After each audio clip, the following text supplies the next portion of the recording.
All right, welcome back, everyone. Let's do chapter 11 today. Chapter 11 has to deal with microbial control, basically like cleaning solutions, sterilization, and everything like that. One of the terms that is discussed in chapter 11 is asepsis, which is talking about removal of vegetative microbes. And it's important to remember that this is going to distinguish between vegetative versus endospores. Remember, an endospore is like a dormant form of a bacterial cell that is generated to protect the genetic material inside. And they're way more hardy than typical normal metabolically active dividing cells that we call vegetative microbes, okay? So some of these things may not get rid of endospores because they're so hardy. So that's something to keep in mind whenever you think about microbial control. So with asepsis, we are talking about removing the vegetative microbes from a living surface, while decontamination is the similar thing for non-living surfaces. Sterilization is the complete and total elimination of all microbes, including endospores. So there shouldn't be any microbes, endospores, or otherwise left after sterilization. Something that is microbistatic is something that sort of puts the bacterial growth in a stasis. It suspends or slows the growth of the cell. So they cannot grow, but they are not dead. They haven't been killed. Whereas microbicidal, that means that we're killing microbes. And I always, use that base of the word, whether we're talking about static or cidal. Yeah, cidal. We are literally comparing this now to like homicidal or something like that, dealing with death. And stasis, static, we're slowing the growth down. So if that helps you remember the terms. So we have some physical, chemical, and mechanical methods of removing microbes versus like, I would say physical and mechanical are pretty similar to one another. Physical being like if you're literally scrubbing something off, if you're burning something away, if you're filtering something out, that would be mechanical, versus chemical using literally chemicals. So things like bleach or something like that. Okay, so our physical and mechanical examples, radiation, which radiation can be ionizing versus non-ionizing. Ionizing example would be like gamma waves. Gamma radiation is pretty good when used appropriately for sterilization. It can go through surfaces, whereas non-ionizing would include UV radiation. Now, if you put on sunglasses that were made appropriately, and you got into the sun, is that UV radiation going to get into your eyes? No, because that's how they were engineered, right? There isn't anything you're going to be putting up that should be stopping, the ionizing radiation. Ionizing, the way that it works, it literally uses expulsion of electrons from atoms to tear atoms apart in molecules, whereas non-ionizing radiation, it can affect bonds in nearby molecules, but it's not going to cause quite the damage in the overall molecular structure of molecules.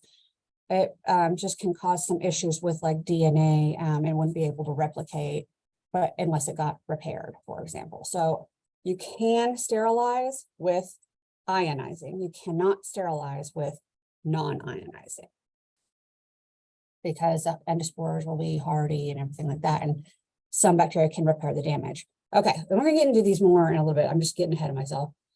All right, filtration, sound, it is what it sounds like. Ultrasonic waves can literally use sound to break things apart, like cell membranes and things like that, popping cells open.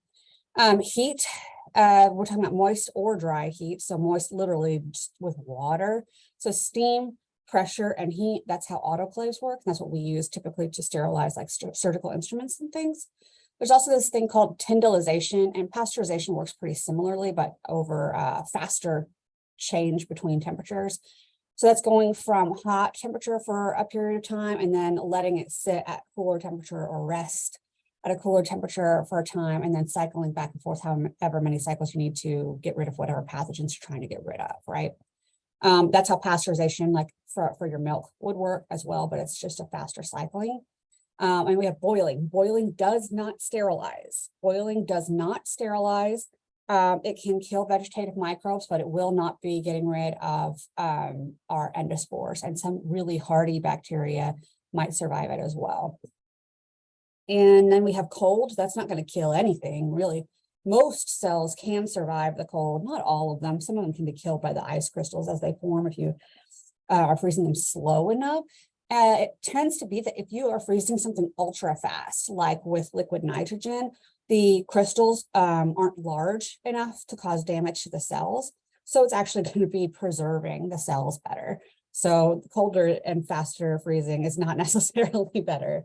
But don't ever rely on freezing to kill bacteria. Just assume that it doesn't. That's the safer bet. Refrigeration definitely is not going to kill it, right? So refrigeration, you would consider that to be microbostatic. We're going to slow the growth, right? So desiccation, it's just removing the water, drying something out. That can actually preserve some microbes. Others will die from it. And then osmotic pressure. What we're talking about with osmotic pressure is going back to the concept of osmosis and diffusion and putting something in a high concentration of salt or sugar, and that'll basically suck the moisture out of any cells that would be in there, including bacterial pathogen cells. Some bacteria are pretty resistant to being killed that way, but it is a pretty effective way of preserving things. Chemical means of controlling microbes, we will talk about the halogens, which includes anything with chlorines, iodines, fluoride, like in your toothpaste as well. Phenols, I didn't spell it right, but alcohols. H2O2 is going to be hydrogen peroxide.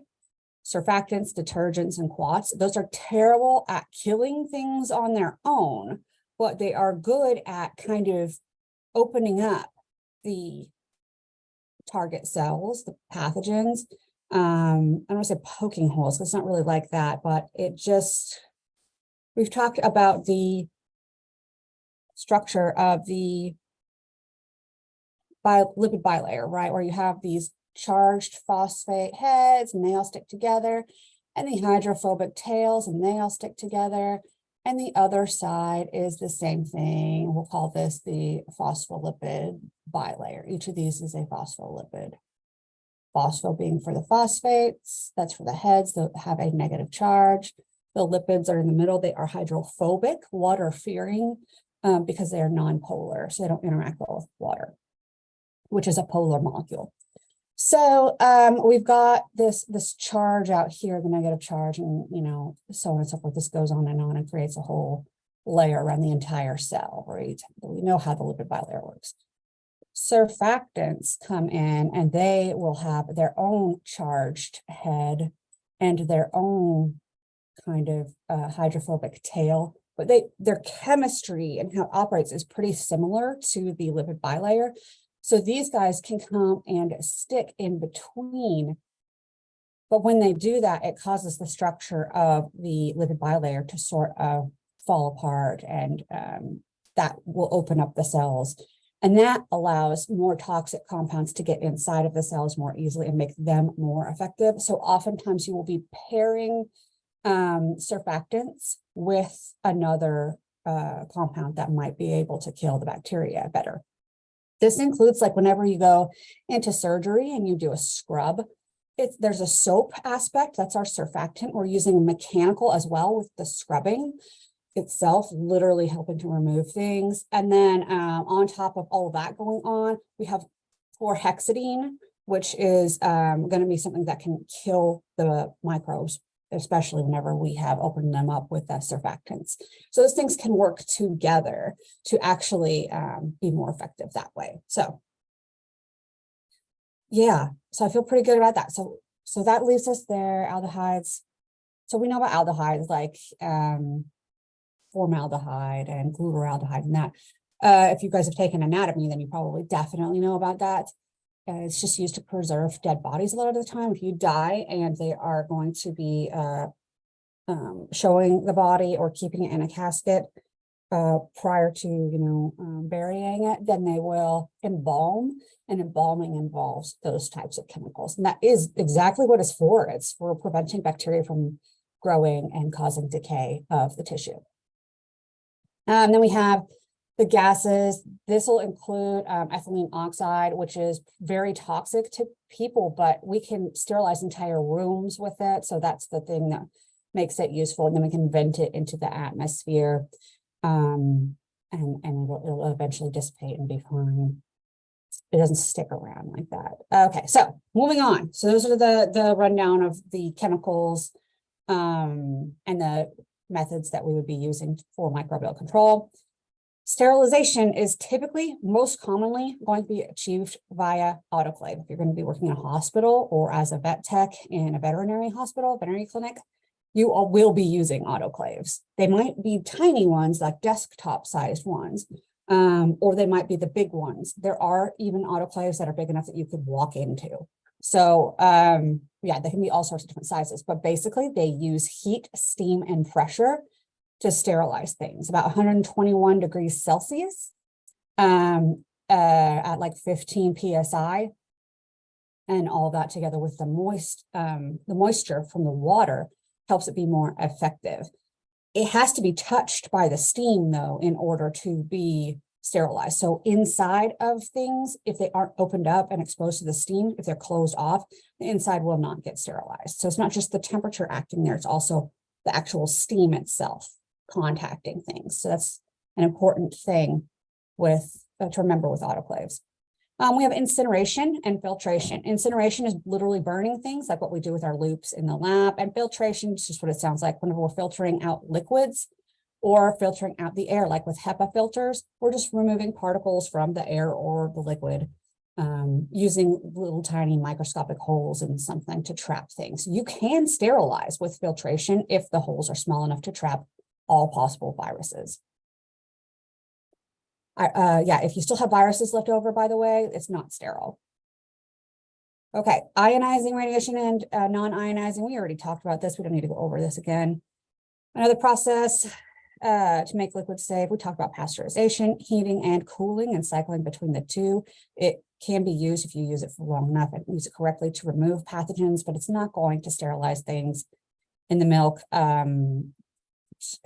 I mean, that should be obvious, right? If you've ever bought milk, you know that it's not going to last very long in the fridge. That's because there's still bacteria in there.